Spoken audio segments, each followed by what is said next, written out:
Welcome all to this event. I'm Aviel Rochwell, Chair of the History Department, and I'm happy to welcome you here on behalf of our Institute for Global History.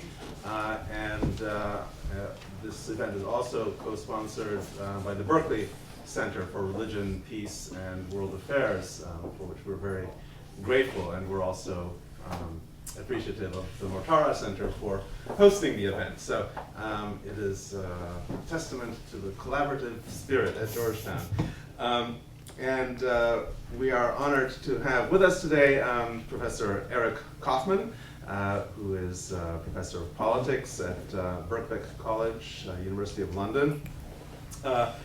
Professor Kaufman has his PhD from the London School of Economics and Political Science, 1998, and is a prolific scholar and author who has written 4 single-authored books and several, one dual-authored book, 3 single-authored books, several co-edited books, and on diverse topics.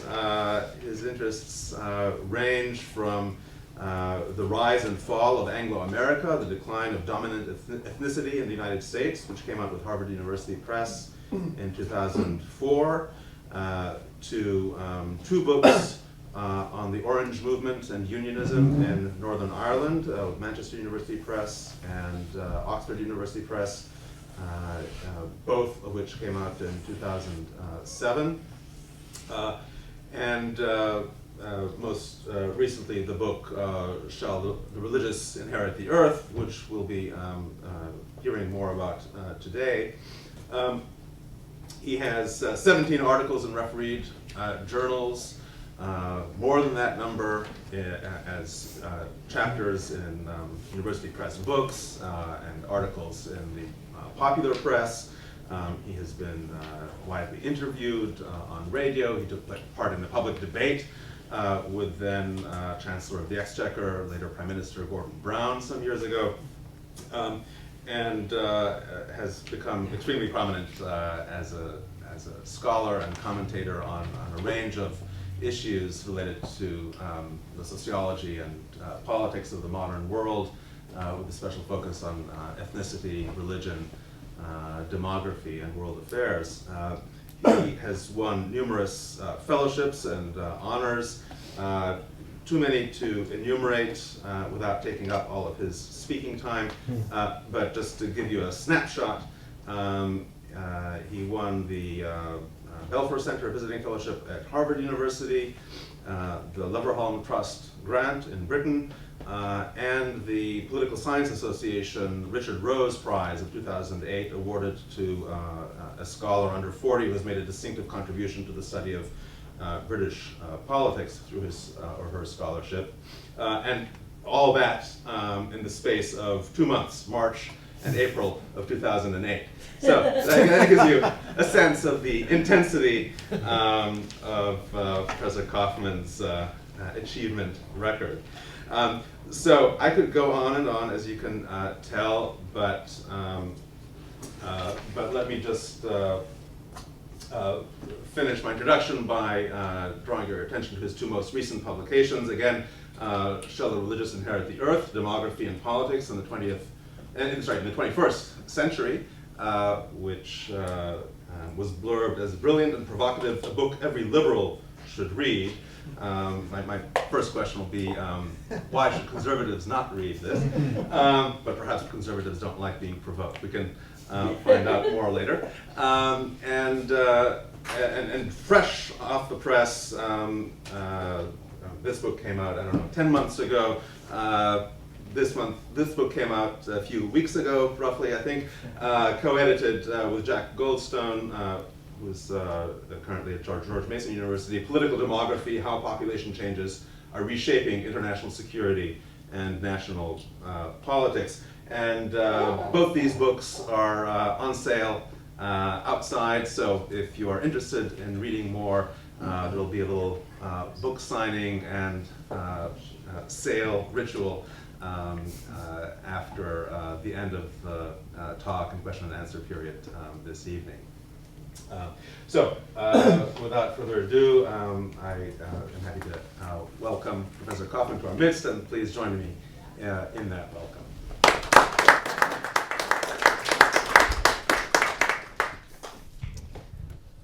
Well, thank you. Make sure that's working. I'm not sure I can quite live up to that billing, but thank you, Aviel, and thanks very much to the Berkley Center for hosting this event and the Department of History. This talk will mainly be on the book Shall the Religious Inherit the Earth, which came out in the US in May. But it will also touch on some of the topics in the Political Demography edited book, because really this is a story about the importance of population change and how it can affect culture and politics. I guess I'll begin with, the framework for this, the sort of debate into which this book fits, is the debate over secularization, the secularization theory. And this has been much debated both ethically, if you think of, I saw a book there with Christopher Hitchens' name on it. So clearly there is a debate over the ought, if you like, the normative side. But also there's a debate in sociology between the likes of Steve Bruce on the one hand, Ronald Inglehart, proponents of a theory of secularization, and those who would argue, such as perhaps more relatively recently, the book God is Back by Micklethwaite and Wooldridge, or also a book which one of my co-authors, Monica Toft, has been involved with, called God's Century, which looks at along with Tim Shaw, which looks at the return of religion in international relations. So you have this debate between one side arguing that the influence of religion is fading, both in public and in private life, and on the other side that it's returning. And I think one of the ways that the secularization theorists would respond to the likes of Wooldridge and Micklethwaite is to say, well, yes, God is back, but really only in developing countries, only in parts of the world such as sub-Saharan Africa, such as China, Brazil, other parts of Latin America, that are still in some way enchanted or going through the birth pangs of modernization, not in the societies that are in the stage of late modernity. And really, to some extent, this is where my book comes in. I try to address the period of late modernity. I try to look at the West. So to ask the question, what is going on actually in the heart of the modern West, and in terms of this balance between secularization and religion. And more to the point, how does demography and population change inform the way we should think about this balance between secularization and religious revival or religious stability? I'd like to begin, though, at a much smaller level. And this is to look at things through the prism of a very small population, which is the ultra-Orthodox Jewish population, which is kind of the paradigm case for the argument that I'm making in the book. If we look at the Jewish population of Great Britain, the Jewish population of Britain increased for the first time since the Second World War in 2008, partly on the back of tremendous population growth within the country's ultra-Orthodox Jewish community. If you look at the Jewish population of Britain, it really consists, as the American Jewish population does, of really two major segments. The mainstream secular or liberal Jews who are characterized by high incomes, high education levels, relatively high intermarriage with non-Jews, and a mature age structure and low fertility. On the other hand, you have a small but growing population of ultra-Orthodox characterized by very young age structure, very high fertility, high welfare dependency, and relatively poor economic performance. So you have these two communities which actually have very little to do with each other. But what's interesting is that in Britain, as in the United States, but if we take figures in Britain, the ultra-Orthodox make up only 17% of observant Jews in Britain, but they make up fully 75% of births to observant Jews in Great Britain. So that gives you a sense of the magnitude of the fertility differences is on the order of 3 or 4 times between ultra-Orthodox and other Jews in Britain and also in other parts of the diaspora. Why is this interesting? Well, this is interesting because here we have a community that is living right in the heart of modernity in the West. So they're living in big cities like New York, London, Manchester. They are fully exposed to high levels of education, material prosperity, liberal values, popular culture, all of the influences that characterize a modern Western society. Whereas you might make the argument that in Uganda or in Brazil, perhaps some of these forces of modernity were not as strongly developed. It's very hard to make that argument, I think, when it comes to New York and London. These are really the two of the epicenters, if you like, of high modernity. And yet it is precisely in these centers that this community is thriving. Their numbers are expanding tremendously. They are one of the fastest growing religions in these settings. And that's quite interesting. And this is really it derives from a combination of two factors. One is very high internal growth through high fertility and a young age structure. And secondly, very strong membership retention. So the model here is not proselytization and growth through, for example, if we look at the Jehovah's Witnesses or Pentecostalists or even to some extent the Mormons, these are groups that have expanded in the non-Western world through proselytization, whereas the kind of communities that I'm dealing with are expanding through growing their own, but erecting very high boundaries to the outside world. They're identifying against modernity. And the prescriptions against leaving the community are extremely strong because one's entire identity, one's family, everything is bound up with the religious community. In the words of one of the very few defectors from, I believe this is the Stamford Hill ultra-Orthodox Jewish community in London. Quote, "When I made a telephone call on a Jewish holiday, I felt as though I was tearing apart one of my vital organs. I felt as though I was foolishly opening the door to hell and sending myself into a wilderness where hope for survival was grim. I felt as though I was standing on the tallest bridge and was jumping off to a sea filled with sharks and deadly fish. I felt as though I was separating myself from a group I had grown to love, which raised and supported me." So really, it's not just a lifestyle choice here. It's not just a denomination. It's your life. And this is why retention rates are so high in strong religions. And this is a point which has also been made by Rodney Stark in some work that he's done. This is in the diaspora where the ultra-Orthodox are a very small community, so they're not going to affect politics very much. However, that's not the case if the community becomes a bigger fish in a smaller pond, i.e. in Israel. Some of you may have noted the headlines that came on New Year's Eve in Israel with the Beit Shemesh riots in Jerusalem. And these riots really concern what is an increasingly assertive and a bolder expression of politics from the ultra-Orthodox community in Jerusalem, which is emerging as an ultra-Orthodox and generally a religious Jewish stronghold. And so, for example, there's a lot of pressure now to maintain sex segregation on buses. There is pressure to remove advertising that depicts women's faces, and where those ads are up, they tend to get defaced. And they're also, in terms of driving on the Sabbath, cars will get pelted, for example. Advertising campaigns have to watch out also because the ultra-Orthodox are very good at emerging as a block vote. So there's a great deal of communal discipline there. If they are going to say boycott a particular consumer product, they're very effective in doing so. But really, behind the scenes, I think the big story behind the riots and behind also pressure on the secular Israeli Supreme Court, as another example, where this religious fundamentalist pressure is coming from is ultimately demography. That is, if it weren't for the fact that you had a very rapidly growing community, if you don't have the numbers, you can't really play the game of democratic politics. So democratization enhances the power of numbers, i.e. the power of demography. And in this case, when you have a group that's got 3 times the fertility rate of other Jews, that's bound to make a difference. And in fact, the representation of Shas and UTJ, the ultra-Orthodox parties, has been increasing in the Knesset.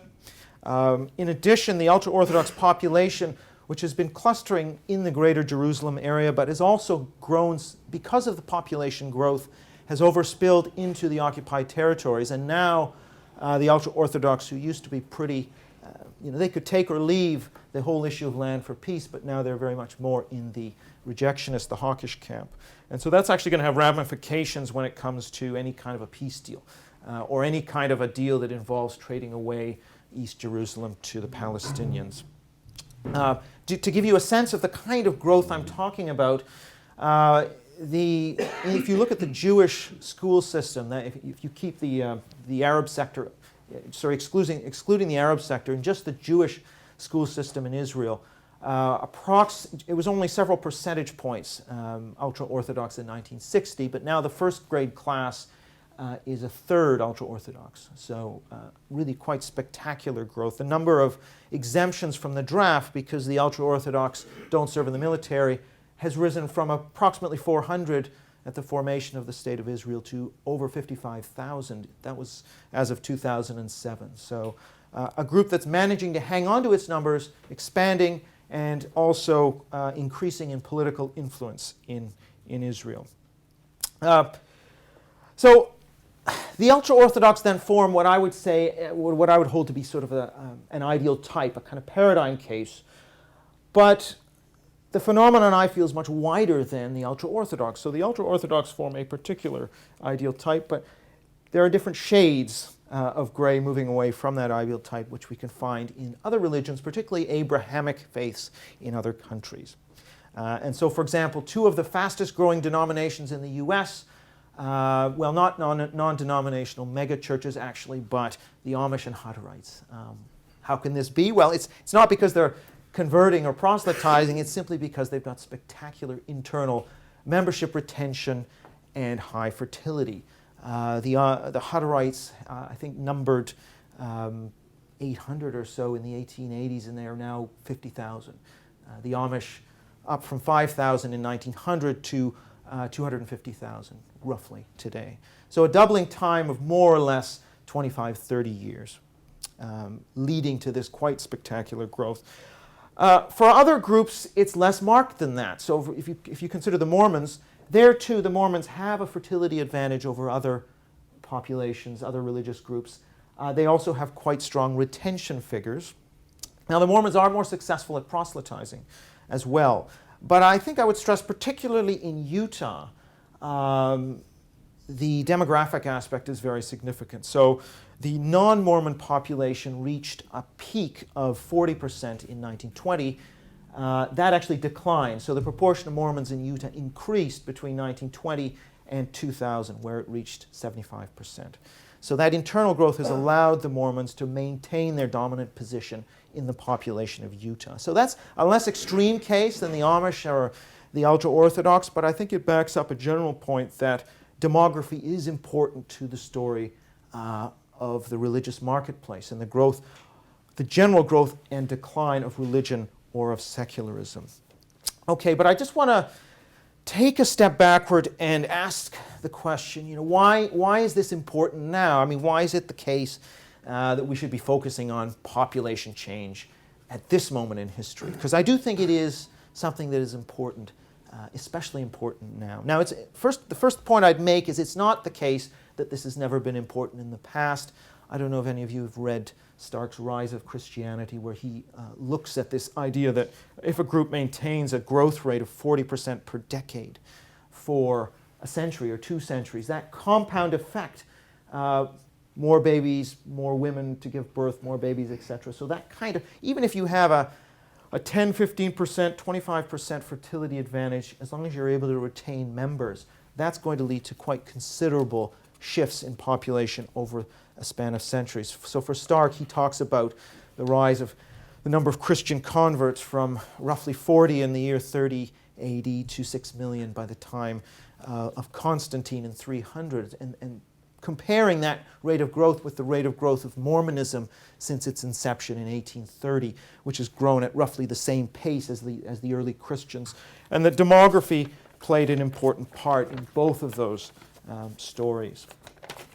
But I want to just step away from the fertility question for a minute and sort of sketch out the general outlines of the argument, which is namely that there are 2 kinds of demographic effects that are taking place here. One is a direct effect and the other is an indirect effect. The direct effect I've talked about a little bit, and I'll come back to this idea of strongly religious people having larger families and increasing through that direct method. But there's also an indirect way in which conservative religions can grow, and that is when people who are rural or poor or relatively less educated, who have larger family sizes and are very religious, increase in number. So what I'm saying is they're not having large families because they are religious. They are having large families because they happen to be poor or less educated or rural. But this is a very important source of religious growth and a very important source of desecularization. It was important in the US, it's important in the Muslim world right now. It's also important in Europe and has the potential to reverse some of the increases in secularization that have taken place in Europe. Why is this the case? Well, it's the case because 97% of the world's population growth is taking place in the developing world. To give you a sense of the magnitude of the change, in 1900, there were 2.5 Europeans for every African. In the year 2050, there will be 4 Africans for every European.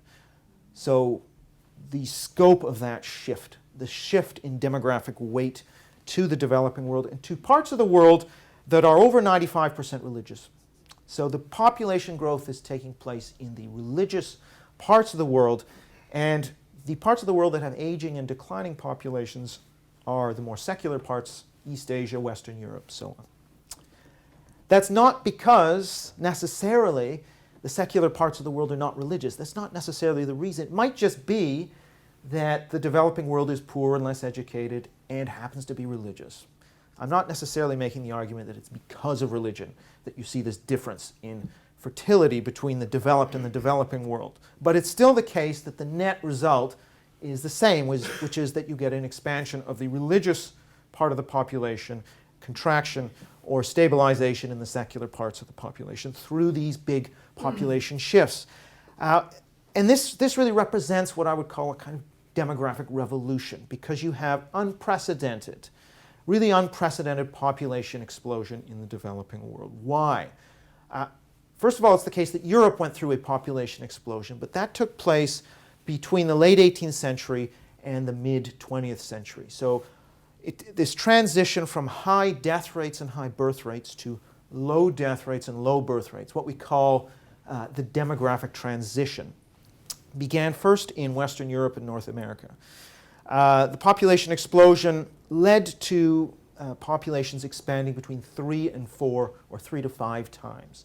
So by the end of this demographic transition, you have an increase in population. Why? Because death rates fall first, birth rates only later. So you have a period where birth rates are high and death rates are low, and that leads to expansion of population until the birth rates come down to the level of the death rates. In the developing world, this process has taken place more intensively and more quickly than in the developed world. So instead of populations expanding sort of 3 to 5 times, they're expanding sort of 8 to 25 times. By the time some of the countries in the developing world, Sub-Saharan Africa, Central America, and so on, have finished with their demographic transitions, the population change will be of the magnitude 8 to 25 times. So a much bigger shift. So it's the intensity of this change and also the disparity between the developed and the developing worlds. So the real peak of that disparity between an aging, sort of below replacement fertility global north, crudely put, and sort of part of the world that has a youth bulge and rapidly expanding population. The peak of that will be 2050. Beyond that, actually, the fertility rates in the developing world will be falling below replacement. And in some countries already, such as Turkey and Brazil and Iran, they've already reached below replacement fertility. So it's a process which will complete in the developing world as well, but it will leave much larger populations. Populations, none of which have shown an inclination towards secularization in any major way. And by secularization, especially here, I refer to the decline of private piety, so non-attendance, non-belief, etc.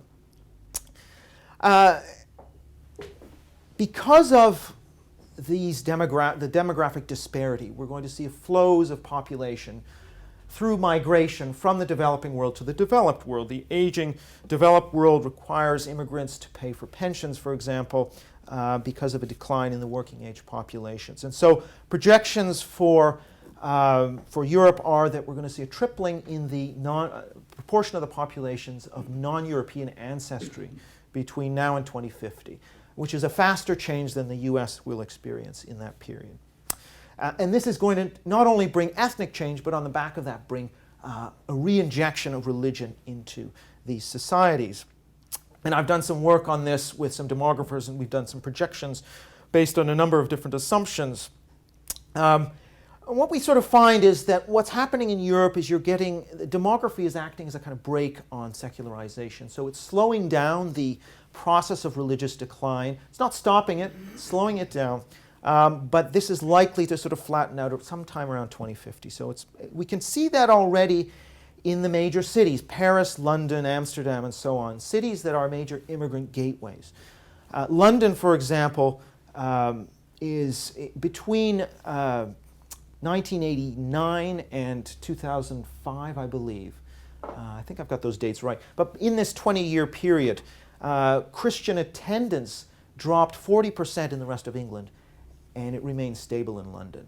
So London really bucks this trend of religious decline in the rest of England. Why?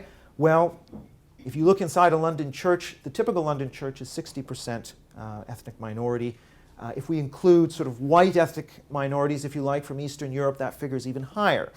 So a very strong input from immigrant and immigrant-descended people in Christianity in London, as is true in Paris, where there's been a big increase in Protestant Christianity. So you have this kind of counteracting effect of global demography counteracting the impact of religious decline. So in London, the two have kind of balanced each other out. So Christianity remains stable, but in that time, of course, Islam, Hinduism, Sikhism, other non-Christian religions have grown substantially in the city. So some of the figures show that attendance at mosque each week is greater than attendance at Church of England services each week. As a statistic, to give you a sense of the kinds of impacts that immigration is having on the religious picture in Europe. It's also important to recognize that the ethnic difference between immigrants and the host population acts as a sort of cultural defense for religion. And those of you who are familiar with secularization theory, the work of David Martin in particular, he says, he focuses on situations where ethnic conflicts help to reinforce and protect religion from secularization. So Northern Ireland, where you've got Protestants against Catholics, is the most religious part of the United Kingdom. Why? Well, because the ethnic conflict continually reinforces religious boundaries as well as ethnic ones. So in that sense, we see similar things happening with respect particularly to Islam, Sikhism, Hinduism. The non-Christian religions in London, if you look at the second generation that's born in Britain or born in Holland, Germany, so on, the second generation is as religious as their parents. The only community where you see a significant drop-off in religious attendance is the West Indian, Afro-Caribbean community. West Indians are, of course, Christians. When the first generations that came to Britain were often Anglican or Methodist rather than Pentecostalists. And these communities really fell in with the assimilation pattern in Britain, have a high rate of intermarriage, whereas the non-Christian communities have a relatively low rate of intermarriage. So this cultural defense then, combined with migration, is leading to growth and retention of religion in the West. I'll now just change course to talk then a little bit about that direct effect. So the indirect effect is a situation where poor, less educated, relatively rural populations, such as those in the developing world, that happen to be religious, are expanding and furnishing many of the migrants to the developing world, which is the more secular part of the world. And in that sense, having an impact on the total picture, religious picture. We can also see this incidentally in the Muslim world. So those of you who noted, for example, the Islamist parties, the Muslim Brotherhood influenced parties, Salafist parties, have done extremely well in the elections in Egypt, in Morocco, Tunisia, as well as in Turkey, where they've done well for some time. So Islamists a majority of the votes in those countries. The power of Islamism, I would argue, is not entirely unrelated to demography. So there is no question that part of this involves disillusionment with Arab nationalism and socialism, the defeat by Israel in the Six-Day War and so on. But there's also another part of this, which is demographic, and that is that if you look at a lot of Muslim-majority countries, the cities are sort of oases of secularism: Cairo, Algiers, Istanbul, Tehran, so on. This is really, these are the strongholds of secularism. I had a graduate student who took part in the Arab Spring from Cairo, and really all of his colleagues that were organizing and taking part in the Arab Spring were largely secular or moderate Muslims. However, when it came to the voting, they didn't really count for very much, because really the democratization hands power to numbers, and which is very important. In Syria, we see it's really the last gasp of an old order that was based on guns rather than numbers. The authoritarian order, demography didn't matter very much. But once you shift to a situation where numbers count, well, then if you're the Shia and you're 60%, you're in power in Iraq, for example. That matters. It didn't matter under Saddam. It does matter under democratization. Okay. So, and what I would argue occurs in the Muslim world then is you have a population explosion in the rural, more religious countryside, comes into the cities where you have a constituency for Islamism. And this is an important part of the picture, and Gilles Kepel makes this point as well, that you almost had a kind of, not swamping, but an overwhelming of the secular culture of cities through this large-scale migration of pious people from the countryside. Similarly in Istanbul, where most of the city is made up of slums that have converted into neighborhoods. The actual original city of Istanbul is only one of, I think, 13 different districts in the city. So kind of becoming a minority culture within a culture. So I've talked a lot then about this effect of sort of poor religious rural people expanding in population, increasing the power of religion indirectly. But it's also the case that there is that direct effect of religious pronatalism, because if you look at the religious texts, there are passages in there that talk about, for example, be fruitful and multiply, or marry women. If we talk about Islam, marry women who are prolific. So these sorts of passages are important. In addition, traditional gender roles, that is an emphasis upon women as mothers and women not working, etc., is also important when it comes to demographic behavior. So both of those emphases, large families, traditional gender roles, will have the capacity to contribute to larger, higher fertility, which in turn can change the balance of the population in these societies. That's important. It was important for the ultra-Orthodox. It's important for the Amish and Hutterites and so on. To a lesser degree, important for groups such as the Mormons or such as the Orthodox Calvinists in Holland. The youngest communities in Holland are Orthodox Calvinists. Again, this is due to relatively high fertility and membership retention. So this seems to be really the successful model in the West, whereas the kind of proselytizing religions, the export religions such as Seventh-day Adventism, the Mormons, Pentecostalism, which have done well outside the West, seem not to have done very well within the West. So it does seem to be the case that in the highly secular environments, it's these religions which really identify themselves against modernity and are really world-denying. It's the sort of groups which grow their own and maintain high barriers to the modern world that seem to be the most successful in bucking the trend of secularism. But there's another side to this, which is the behavior of the non-religious, the people who say they have no religion. Because in every country, the people who say they have no religion have significantly fewer children, even than those of mainstream religions. So if we were to compare someone who says they have no religion in Austria to somebody who says, well, I'm a Catholic, but I'm not practicing, there's a significant difference in fertility. And there's also a significant difference between practicing Catholics and non-practicing Catholics. So in France and Spain, practicing white Catholic women have about a half-child advantage over non-religious white women in France and Spain. So that's it is an important factor. That's not to say it's going to be enough to prevent the decline of Catholicism in those societies, but it might be, especially in the present, if we combine this with other factors such as immigration. In almost every country that I've looked at in Europe, for example, women who say they have no religion have roughly one child per couple as their fertility rate, whereas those who are regular attenders have roughly a half-child advantage over them. So this is another important part of the story, and it sort of plays into a debate that demographers have been having over something called the second demographic transition. The second demographic transition argument, in a nutshell, holds that the drivers of fertility have changed, that it used to be the case that material factors were very important for determining fertility levels. You had to have a lot of children because many of them died when they were young, because you needed hands to work the land, you needed a sort of insurance policy in old age, and so forth. So for all of these good, solid material reasons, you needed to have large numbers of children. But when you have urbanization and you've got industrialization, contraception, that no longer is the case. Now it's the case that you can have a large family if you want to, and if you want to have a small family, you can as well. So the link between economic necessity and fertility has been broken.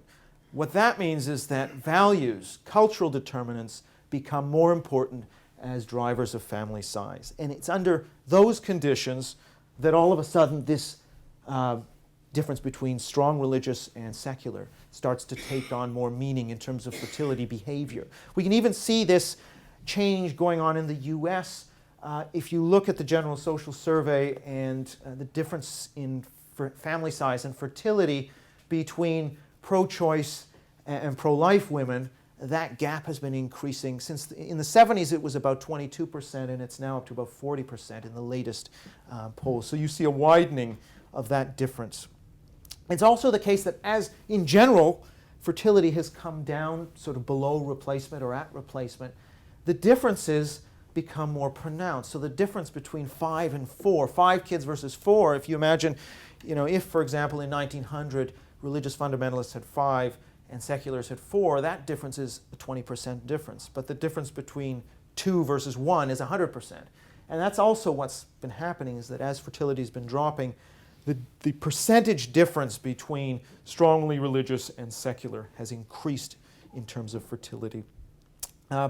Amongst more of the mainstream denominations, say in the United States, the differences are nothing like as dramatic as we've seen with the Amish or the ultra-Orthodox. However, there are groups where there is an important difference. So some neo-fundamentalist, neo-Calvinist groups have fertility. Anderson Church of God, for example, have fertility that is roughly at the Mormon level. That is, it's roughly 3 children per woman, which is about double the secular rate. So that's still a significant advantage. Perhaps even more extreme is the Quiverful movement, which has explicitly made it its goal to expand its influence through high fertility. Doug Phillips, leader of the movement, who has, at last count, had 8 children. I don't know how many he's at now, but really talks about a 200-year plan for domination. He talks about dynasties of hundreds of thousands of descendants of these patriarchs. So this is a sort of a very explicit rendering of this thesis of demographic radicalization, of growing through demography.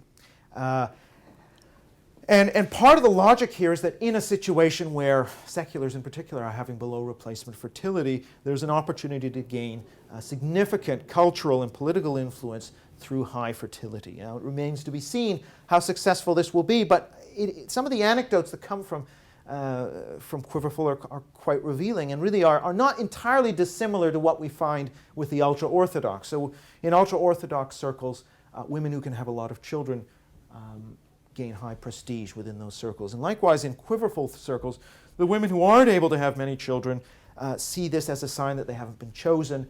They break down and cry. This is considered a very big problem. So the aim is really to have really as many children as God will provide you. And Quiverful thinking is, of course, it's a minority sport. Only if tens of thousands at the outside are influenced by this movement. But it's also the case that some of the more mainstream figures in in evangelical thinking have been influenced by some of this thinking to some extent. The importance of having larger families and how that can have political and social effects. So what then are the consequences of these developments? On the one hand, the indirect effect of large-scale population growth in the developing world of religious people moving to the relatively secular developed world, making up a larger share of the population of European, North American countries. And secondly, of these committed, what I call endogenous growth sects that have been increasing through pronatalism.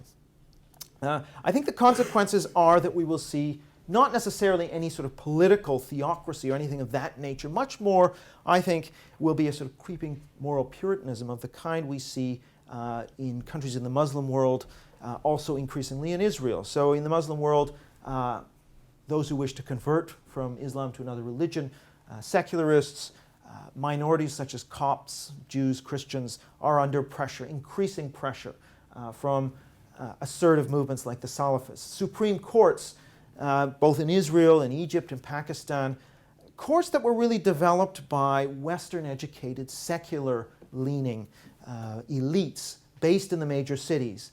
These institutions are under pressure from Islamists, so it's not clear that they're going to be able to hold the line, defend civil liberties, as has been the case in the past. So we can see, again, most strongly in Israel and in the Muslim world, some of the political effects of these demographic changes.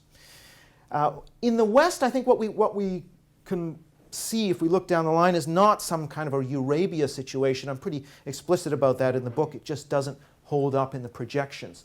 What we're more likely to see is a kind of plurality of different groups. So you'll have seculars, you'll have Christians, Muslims, and other religions vying for space. But it's not automatically the case that just because you've got a plethora of different groups and religious diversity, that you'll automatically have some sort of an agreement to have a secular society. It's also possible that you can have groups of widely different religions cooperating on issues of common concern. So in India, one of the very few issues that sort of unifies the Muslim clergy and the Hindu right is the issue of gay rights. They're opposed to gay rights. So that was something where these groups agreed to lay aside their considerable differences on other issues and work in common cause. Or in the United States even, Proposition 8 in California really relied on a real cross-section of support. Hispanic Catholics, African American Protestants, Mormons, evangelicals, coming together on an issue that they happen to share the belief in. So actually on single issues you can get this cooperation across various denominations. And in some of the literature, the sociology of religion, the term religious restructuring, which focuses on the idea that those who are strongly religious, regardless of denomination, will tend to vote similarly. So it was once the case when John F. Kennedy was elected, most Catholics, I think 90%, voted for Kennedy because he was one of them. When it came to John Kerry in 2004, clearly that didn't happen. The conservative Catholics voted for Bush, and the liberals voted for Kerry, the liberal Protestants voted for Kerry. So all of a sudden it matters more whether you're strongly religious rather than whether you're a Catholic, a Protestant, Jew, etc. So that cooperation by groups of different denominations is important, and it has occurred also at the global level. In 1994, at the United Nations, there was cooperation between, for example, Iranian mullahs, Sunni fundamentalists from Saudi Arabia. You also had American evangelicals and so on cooperating to defeat the sort of family planning women's rights agenda at the UN. So that too, there even internationally, we can see cooperation between groups which are of widely differing theology. And I think politically that's quite interesting. Okay, so I'll just wrap up here. One possible way we could frame this, and one of the ways we could frame this is, what does this mean? The general developments I've outlined, what do they mean more broadly for ideas such as progress, modernity, enlightenment? I mean, many people hold to the belief that societies are becoming more liberal, modern, rational, etc. I mean, Hitchens, for example, Matt Ridley, Richard Dawkins, even Steven Pinker, in his recent, very interesting book, by the way, on the decline of violence, I think can be slotted into this idea of Neo-Enlightenment thinking, and almost verging in some cases on a sort of unthinking teleology, the belief that inevitably society is moving in this direction, which of course was the way a lot of modernization thinkers such as Marx and Durkheim and so on, Max Weber, thought about reason, was that reason is conquering revelation and we're moving towards a sort of more liberal society. I think that's not inevitable. I think some of the developments that I point to very clearly show that societies can move in the opposite direction. In the Middle East, in Israel, we see that very clearly. Israel is clearly a much less secular society, less liberal society than it was. This cannot easily be explained through secularization theory, and you can't argue really that Israel is a developing country. You can't sort of box it as a kind of society that's going through the birth pangs of modernization. So here, I think I would side a bit with John Gray, not because he endorsed my book, but because his argument is really that there's nothing inevitable about moral progress, about liberalism, etc. It's not like scientific progress, which builds incrementally on discoveries in the past and can only move up. When it comes to values and moral progress, that can weave, it can go back and forth. So I think it's really what this book is trying to do is to raise some question marks next to the kind of end of history inevitability of liberal progress type arguments. Okay, I think I've talked for long enough. I will open it for questions. Thanks.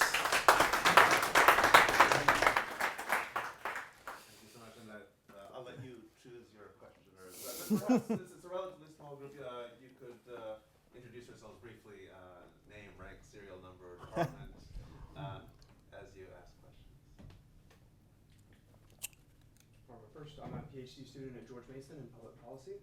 Okay. And I brought Daniel Dennett's book, Breaking the Spell. Okay. If everybody's read it. He lists 4 plausible ways that in the long term religion will look like. The first one, I'm guessing you don't subscribe to. Religion is in its death throes and it's going away. The other 3 are: the Enlightenment is over, religion diminishes in prestige, kind of like smoking has. Right. And then the last one is that there are creedless associations that kind of compete on humanitarianism and things like that, but not necessarily religion with the creeds like they are now. Which one of those do you think is the most plausible? I didn't hear any there that really approximate to what I would envision. Could you just run me by the? I mean, I saw the creedless association, the extinction. What were the others? The other 2 that you might think, right. The Enlightenment is over and religion is going to take back over. Right. That whole experiment is over, or that religion kind of diminishes in prestige, kind of like smoking has. Right. Over the long term, not necessarily in the next 100 years, but maybe. Well, I think both of what you just. I mean, the last 2 that you mentioned, the Enlightenment is over and religion diminishing in prestige, are both possibilities, and they don't contradict each other. So you could get the growth, if you like, from below almost of this demographic expansion of strong religion, which may not have a high prestige within particularly the sort of secular educated mainstream. But it, of course, prestige is a relative thing. So in ultra-Orthodox circles, what women value is, who is the best Torah scholar, rather than who's got the biggest paycheck. In fact, having a big paycheck is probably a negative. So I guess, I wouldn't really, I guess the Enlightenment over, I mean, I wouldn't necessarily say we're going towards an age of darkness. However, it is interesting that if this model continues to grow and become successful, it will pose a real challenge to liberalism and the idea of, what does a liberal society do? Does it tolerate illiberalism? If so, is this a bad idea for liberalism? And then John Rawls, I think, has a discussion of this. To what extent should liberalism tolerate illiberalism is a very important aspect. The other thing I think Dennett wrote, which was interesting, when he talked about how religions evolve, and he talked about how it is possible to have a kind of engineered religion, and it may be the case that some religious leaders in fact engineer their religion in the ways I've described, high barriers to secular modernity, high fertility, because they see that that's a very successful model in a secular Western environment. So if that comes to pass, it could well be the model we see much more of, a century or two from now. So I know it's not a short answer to your question, but I hope I answered it. Okay, well, Aviel, why don't you go? I just wonder, one of the challenges of any kind of statistical or demographic projection is always, to what degree can one assume that current trends will continue indefinitely? And so specifically, I wonder whether there are not some structural constraints that might intervene to change some of the trends that you describe. For instance, in the case of the ultra-Orthodox in Israel, is there sort of anti-modernity or selective approach to modernity not dependent in many ways on the institutions and structures of modern secular society? For instance, economically, many of the men who study in yeshivas are dependent on those yeshivas receiving subsidies from the government. In other words, they're dependent on the productivity of the rest of society. From a security point of view, whether they profess Zionism or not, they're dependent on the service in the army of the non-ultra-Orthodox for their security ultimately. So isn't there a point of diminishing returns at which the pressures, so the combination of incentives and obstacles to continued demographic growth along these lines will shift and potentially cause a change in the prognosis? Yeah, I mean, it's a very good question, and you're right. And this is, I mean, I have no doubt that if somebody wished to crush these groups, they could easily do so, and it's been done many times in the past. And so, of course, it relies on certain cultural conditions. So it does rely on a sort of more liberal, more sort of, I wouldn't say multicultural, but more liberal type of environment in order to survive. It's interesting you raise the issue of economic and structural constraints, because there have been a number of quotes. The governor of the Bank of Israel has warned of a sort of impending collapse of the Israeli welfare state. There have been some studies that suggest that this could happen within 10, 20 years. So clearly there is huge concern over the and trying to integrate the Haredim into the economy, but it's not easy because the rabbis resist, of course, the idea that people should be out of yeshiva. They want them in yeshiva into their 40s, of course. So it's a tricky one. Perhaps they can do back office work or work that is not in any way a career. That's a tension. It'll be interesting to see whether Israel can integrate the Haredim. And certainly with the military, this has not been very successful. But the other thing I would say, though, is I think that if these groups get large enough to take over politically, that's when I think you'll find some of those structural constraints hitting home much more. So ironically, it's when the groups actually win power that they will then institute some of those cuts. So in Iran, I think what the mullahs did in Iran in terms of, first when they were in opposition, they advocated very high fertility. Pretty soon after they came into power, they realized this was a time bomb, and they acted quickly. But of course, by that time, things are going to, it's not great to have that situation. But so yes, in terms of the ultra-Orthodox, however, I think they will continue to grow and expand as long as the environment is favorable, and it is favorable up until the point where they are literally compelled into work or compelled politically. I don't see why they can't continue to grow. And then outside in the diaspora, where you don't have these direct government subsidies, fertility rates are also extremely high. They're also sort of roughly 3 times as high as other Jews. So I think the model works both in Israel with all the subsidies and outside Israel as well. I'm Syed. I'm a former student at Hobart College and intern at the Faith and Politics Institute. Yeah. I think this was more of a recent example in Pakistan, Iran, and Turkey when they were a lot more secular. But that is the 70s until, Right. But I'm wondering, in a place like New York City where the ultra-Orthodox community is very strong and they do play a very profound role in terms of New York City politics, and I would even say state and sometimes national politics, and they have a very polar opposite role in comparison than in Israel, aside from religious disagreements.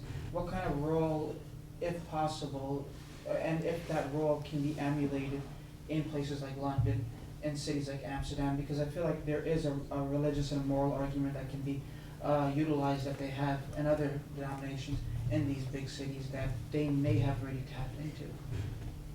Do you mean like cooperating with other cross-denominational lines? Right, in a political facet.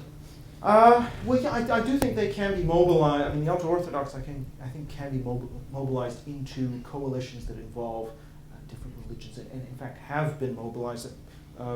They can be mobilized by their rabbis, for example, to support the Republicans, where the Republicans, for example, are deemed to be more friendly to them because of faith-based initiatives, for example. The idea of faith-based initiatives, or this sort of thing, which would appeal to them. So you already see where they can be included in coalitions with other strong religious groups. So yeah, I don't actually see a huge barrier to that kind of cooperation. In Britain, we've seen cooperation between conservative Muslim, conservative Catholics over religious hate speech, and the Anglican Church as well. So you kind of have other situations where you have this interdenominational cooperation. So and as I mentioned, even in India, where you have Hindu-Muslim rivalry, which is extremely intense, there too you can have cooperation on the issue of gay rights. So I think there's no real barrier to large-scale political cooperation. Two quick points. Could you comment on the paradox? Just introduce yourself. All right. Jacques Lerba, Program for Jewish Civilization. Could you comment on the paradox, well-known paradox, that the liberal democracies provide the preconditions for these, I call them revivalist groups, to do things that under no other political structure they would ever have been capable of mobilizing resources, establishing some type of peaceful balance within their own communities, because they're very given to schism and strife.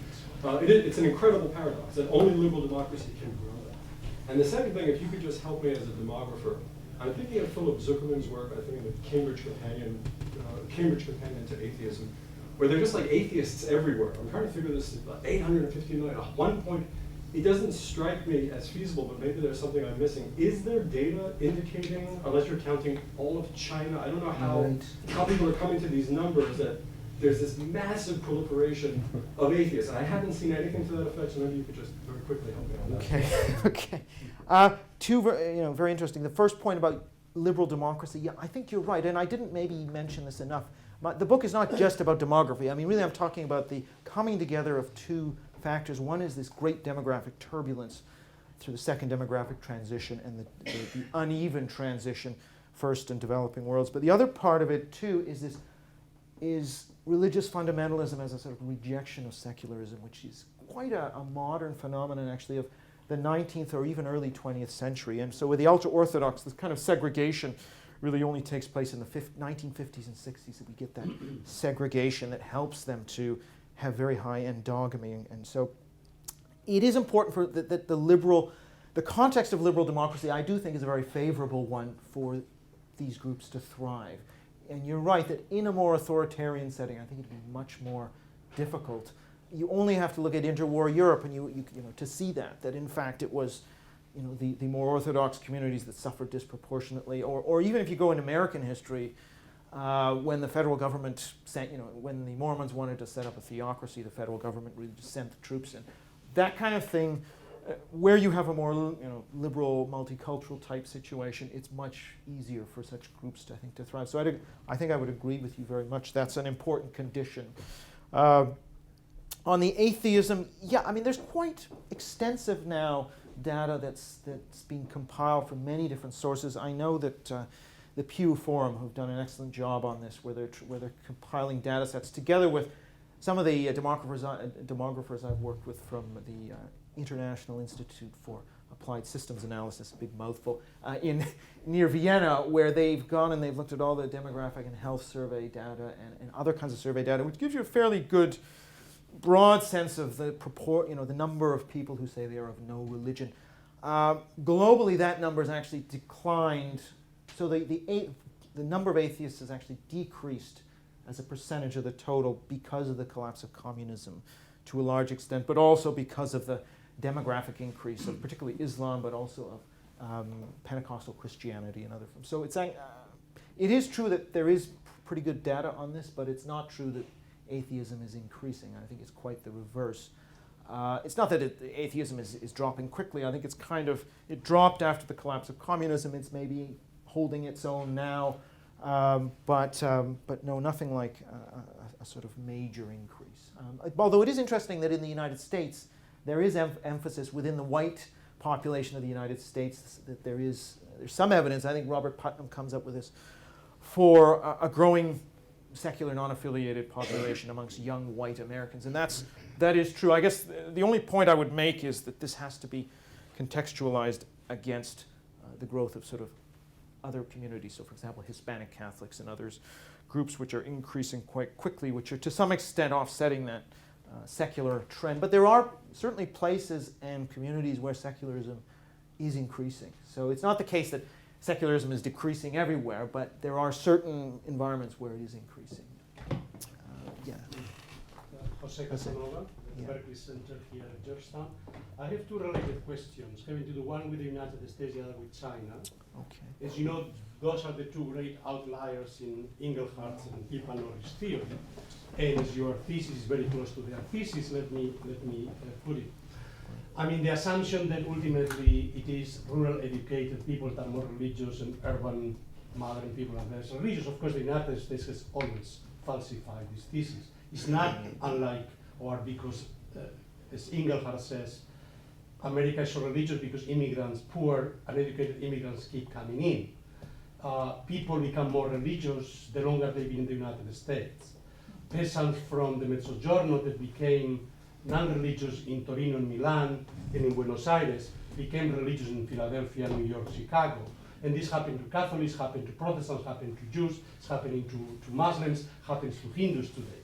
So it's not that people are religious when they are poor and uneducated, they become more religious in the United States.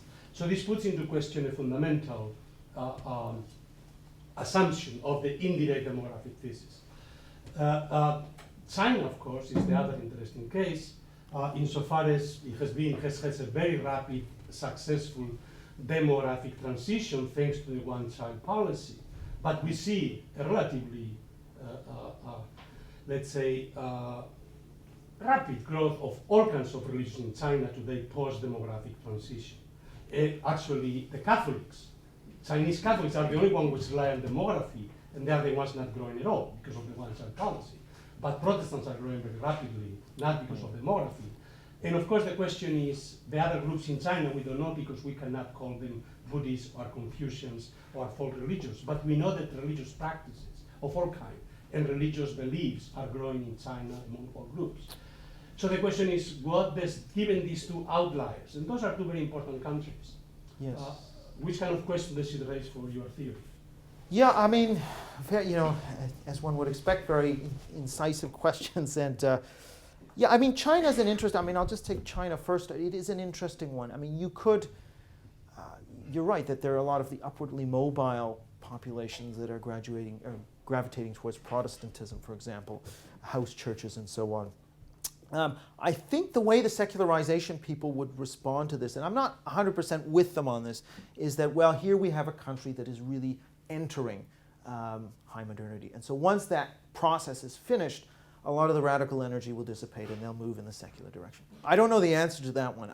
I think that would be the kind of counter-argument that they would make. I don't go along entirely with the Inglehart thesis by any means. I mean, I think that it has some application, though. I mean, I do think there is some extent to which urbanization, education, etc., growing human security, it certainly reduces birth rates. I think it might have some effect on religion. I don't think it has an effect beyond a certain income level. So in the sort of developed countries, I don't think it has further effects. And the other thing about Inglehart and Norris is I'm not convinced that you have evidence of secularization outside a Western context, so a sort of Western Christian. So whether it can transcend, I guess, the Western Christian context is a debatable point. United States, well, here I think the evidence is mixed. It depends on which data set you look at, which time period you look at. There are some data sets that seem to suggest that rural, less educated at certain times were more religious, and that the epicenters of secularism, at least, were in urban places that, for example, urban educated circles. I don't know, we can have that debate. I mean, I realize in Putnam's, I'm trying to think of what Putnam showed recently. I mean, he did show that in the 80s it was amongst the university educated that you had this increase in Christianity. But by the same token, in the 60s, I don't think that was the period from the 60s to the 80s. I think it was more amongst the educated that you had a drop off in religion. So I guess it depends on which period. Maybe post, 80s to the 2000s, you're right. But I think amongst, in this young generation, which is quite well educated, I think there's some evidence that, that you have. But was it Terry Falwell or Pat Robertson or both who ascribed New York's being hit so badly in 9/11 to its godlessness? Right? But it isn't that New York is godless. Godless. The idea they have of New York. Right. Homosexuality. Right. Yeah. I have a question. I have a PhD in theology, and I specialize in feminist theology, so I've been following the feminist movement around from Quebec to Europe to here. And I tend to see the results of women's higher education as a drop in the birth rate, in high fertility. It doesn't mean that women are not religious anymore, but that distinguish between what the male hierarchy, be it the Catholic Church, Islamist movement, tell them, and what they choose to believe.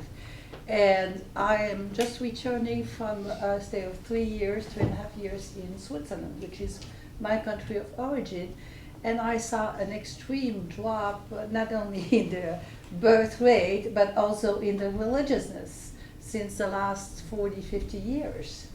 I think the birth rate is below one child per woman at this point. It's 0 point something. And in terms of religion, the attendance and practice is way down. Actually, a survey was signaling the increase of non-religion people among the 25 to 40. So I'm not a demographic, I'm not studying the statistics, but what I think it comes down to, there are a certain fringe, I would say, of the religious population that is becoming maybe increasingly conservative, such as your example, the ultra-Orthodox Jewish, the Islamist, the very conservative Catholics, for instance.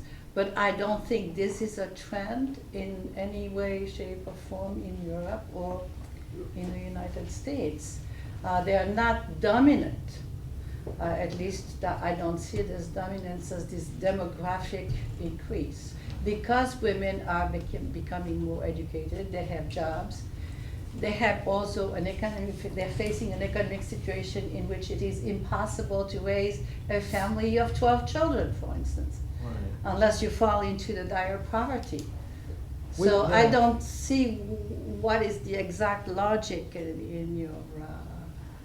Well, I mean, in a case like, in a case like Switzerland, I mean, what some of the things you mentioned there, that the small groups, for example, of Muslims or conservative Catholics, are defying the trend towards very low fertility. And you're right that in Switzerland it's around one child per woman for the people who say they have no, women who say they have no religion. In terms of, roughly speaking, in terms of projected completed fertility. But of course these processes don't take place overnight, and we're really in relatively early days.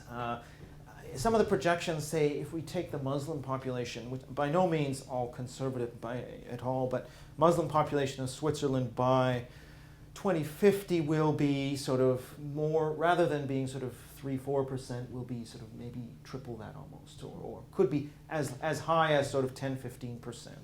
So that will be quite a considerable difference from the situation today. It's not to say a dominant position, And I would argue perhaps with some of the Christian groups too, that you're going to see some expansion as well. But of course it's the case that the secular part of the population is still relatively young. But one of the things that's interesting is that the secular population, which is very young now and therefore has a lot of growth potential, will mature and will grow a lot older. Some work that a colleague is in fact working on this very question, the aging of the secular population as a phenomenon in the West, as a kind of new phenomenon, because secularism has been associated with very young people who tend to remain secular through the life course. But that is going to start to happen, an aging of the secular population. The religious population, which has been a very old, or relatively old population, will actually become sort of younger through the immigration, through higher fertility and so on. So you have a kind of aging of the seculars and somewhat of a increasing youthfulness of this. But these are long-term processes, and in Switzerland, it's not going to lead to a radical shift in the character of society. These are sort of, I think for Switzerland, what it'll mean is a stabilizing, a flattening out of a trend which has been one of religious decline and secularization, which has actually been quite rapid in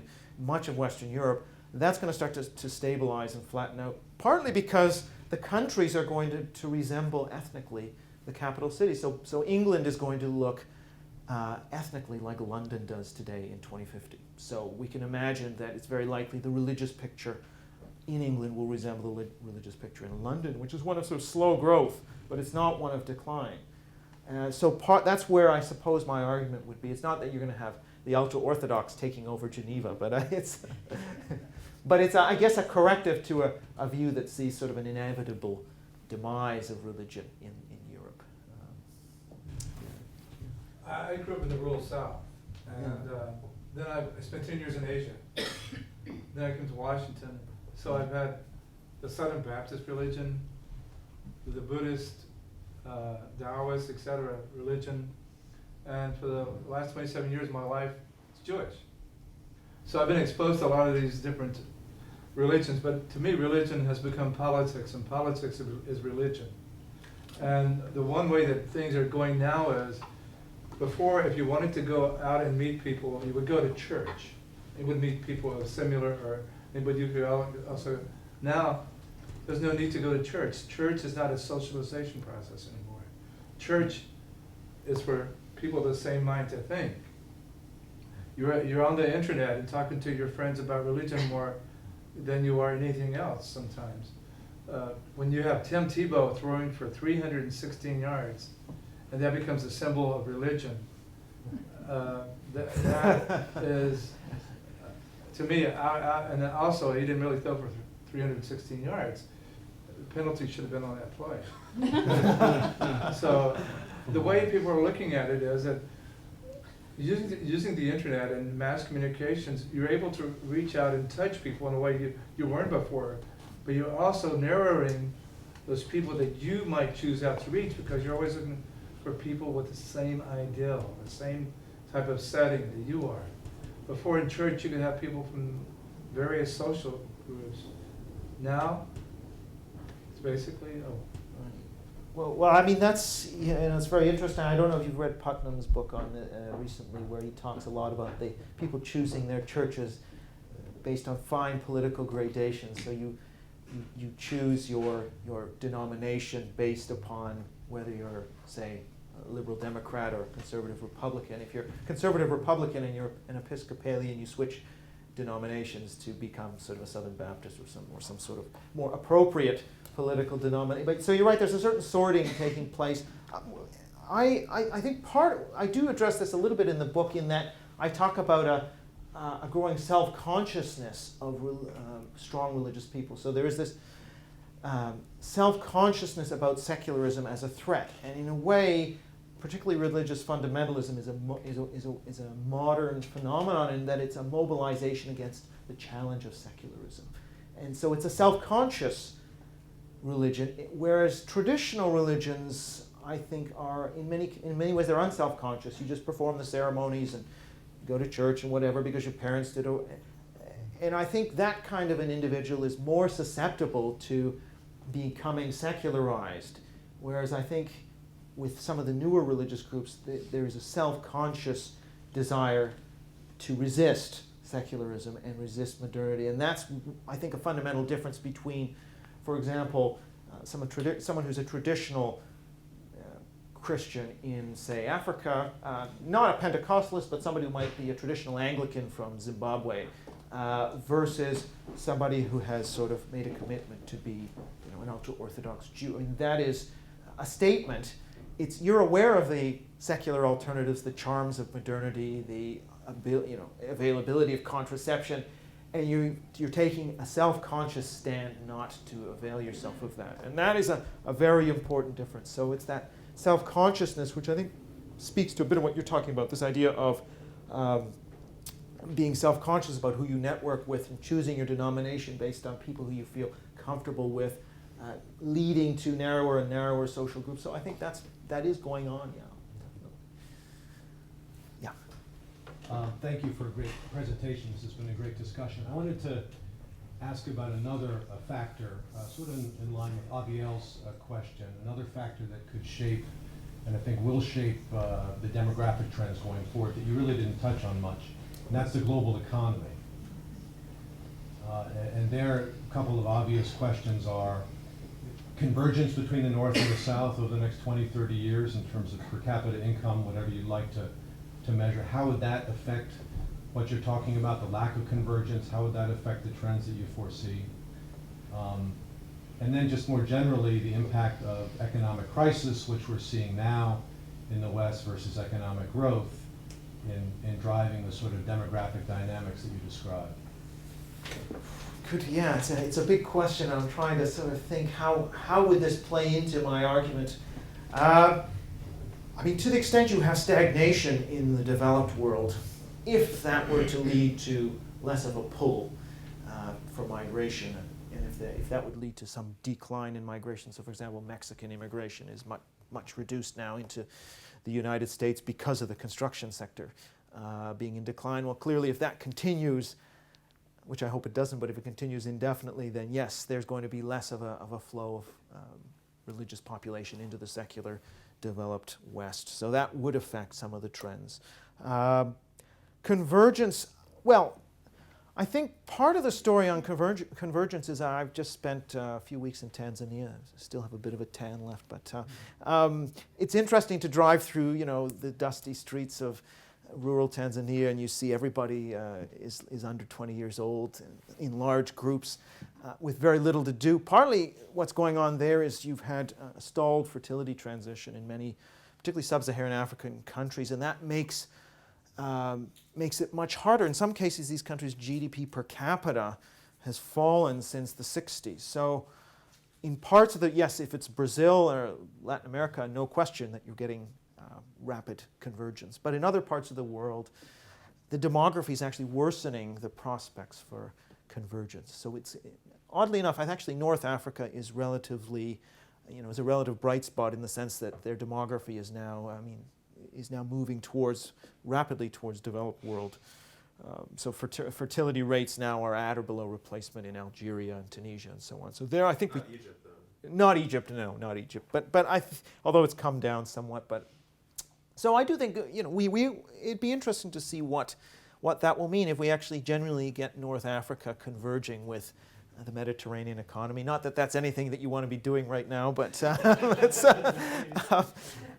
how would that affect it? I mean, I still think you'll have the residue of previous population growth in the pious countryside.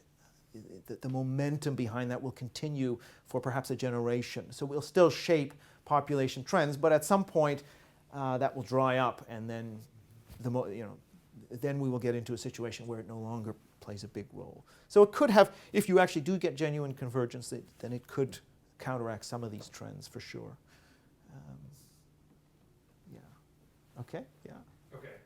Two things. I'm quoting from your book, although I didn't write the page number down. So I'm sorry. You say you are underwhelmed by Carl Sagan's Billions and Billions. Right. I asked that you reread that. And then the second is you say, I can't see how scientific wonder gets us any closer to filling the God gap. And I kind of want to talk through that a little bit. Sure. I think there's, I think actually the religious disagree with you. I think the high walls kind of reflect that they're afraid that the God gap is going to be filled by something else then. their religion. I think there's two ways of doing it. The evangelical, I see it, is they raise the high walls on purpose. They say, just as you just said, the self-consciousness of it. But then there are other groups, I think, like the Amish, who aren't doing it on purpose. It's just what Dennett would call a good trick. So they do it because all the ones who didn't erect high walls went away, right? So we're only left with the ones who have high walls. And so I kind of want to see what you mean by the God gap, because I think if you mean the God gap is say belief in the supernatural, I think that will decrease as education increases and as people get to know our real place in the universe. But I think if you mean by the God gap a sense of community, I think that's right. I don't think it's going to go away as scientific wonder. So which one of those, I guess, would it be? Yeah, I mean, very, very, very good question, and it's hard to sort of refute something that's been quoted at you from your own book. So I better take that seriously. No, I actually don't mean it in the sense of community. I mean, because there are other sources of community like nationalism, which I'm happy, Aviel and I are happy to talk to you about for hours. But no, in the sense of the supernatural, I mean, it is, I think, an important force, and it is something that actually drives people. You can even see some of the recent sociology of religion. I saw a work by David Vos, which showed that you have a corresponding increase in belief in what can only be a supernatural concept, the afterlife. So, I mean, I think that kind of, I guess at some level there will always be these questions that people want answered. I'm not, it's not clear that formal religion will provide that, but I guess my book is suggesting that certainly when it comes to the sort of demographic growth, it is actually formal religion that seems to be successful or more successful, and I guess secularism would have to come up with an answer to that. I mean, we could. I mean, it's possible, of course, we could arrive at an equilibrium where you'd have, as long as you had sufficient defection from the ranks of these religions to feed the secular pool, then you could actually get an equilibrium, which would be great for both sides. But it's not clear to me that it's going to be that simple. You mentioned about the Amish, not being self-conscious and just arriving at a good trick. I think to some degree that's true, but I'm not 100% sure. So there are areas in which you can see that the Amish have actually, taken steps that are somewhat self-conscious. I mean, the idea that you have to be within a buggy ride of the church is one of the key innovations that comes in around the turn of the 20th century. Up until that point, I guess the Amish had been not so distinct from others, particularly in rural America. Their fertility, I don't think, was that different. But they kind of begin taking steps in the 20th century that lead to residential segregation and endogamy. And so this model actually becomes more pronounced. I mean, if you look at Amish surnames, they show actually that there's been quite a bit of intermarriage in the 19th century with others. So you've got Anglo-Saxon surnames in there and other surnames, but then come into the 20th century, they start to crack down on, for example, adopting certain modern technologies and also residentially segregating themselves. So similarly with the ultra-Orthodox, it's only in the 50s and 60s. Many of the Hasidim and these other groups have been around for centuries, but it's only really in the kind of second half of the 20th century that some of the innovations come in terms of dress, in terms of residential segregation, which allow them to crystallize this model and really keep the, if you like, the lure of secular modernity away more effectively. So I'm not entirely there with Dennett that it's entirely an accident of evolution. I think there is some engineering going on as well. I think it is the mark of a successful talk that the discussion that ensues could go on for hours and hours, but we should give our guest a break, and by the same token, continue the discussion less formally outside, where hopefully there are a few things left to nosh on. And please, if you're interested in reading more, there are books for sale, and I'm sure Professor Kaufman will indulge you with an autograph if you're so inclined. So let's continue this outside, and in the meantime, thank Dr. Kaufman for his time. Thank you.